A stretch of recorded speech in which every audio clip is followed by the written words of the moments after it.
Hey everybody, today I'm making one of my favorite donuts. This is an old-fashioned sour cream glazed donut, and this is my first time making it, and I want to show you guys and see what you guys think. So this is 2 cups of cake flour, 1.5 teaspoon of baking powder, and 1 teaspoon of salt, and I set that aside. Now in my mixer is 3 tablespoons of room temperature butter and a half a cup of sugar.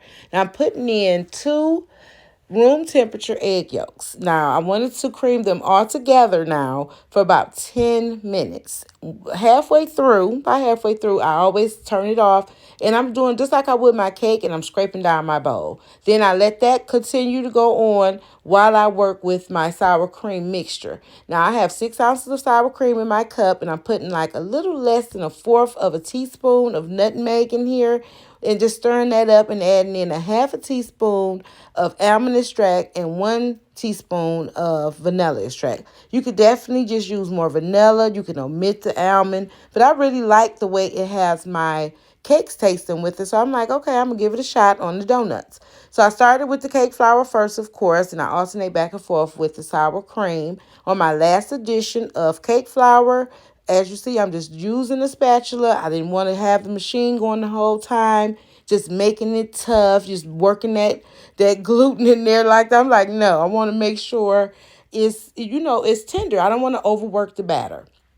So I did it by hand, and that's how I do my cake. So I was really optimistic about it. I said, let me do it like this. And when I got to this part, I said, okay, Tina, we don't wanna play with this. We wanna just do a little bit, put it in a ball, put the clear wrap on it, wrap it up, put it in the refrigerator, and that's it. And that's what I did, you guys. I just put it in there, and I left it alone.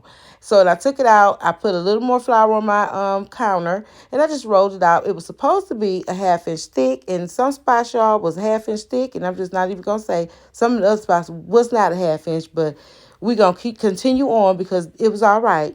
But then we moved on to this part, and I said, okay, I don't have a donut hole cutter, so I just use one of my little piping tips. Now, I wanted to do this part, the glaze, before I fry my donuts because I want to have this ready when they come out. So I just use, of course, 2 cups of my powdered sugar. I put in some flavor, vanilla, and, of course, almond.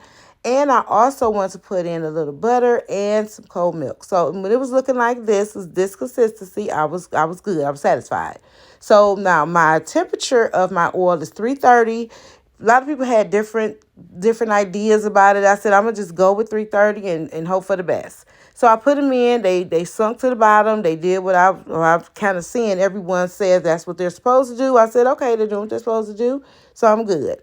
Maybe like a minute on each side. That was it. These were not really big donuts. They were just 2 inches around at best. They were really not that big.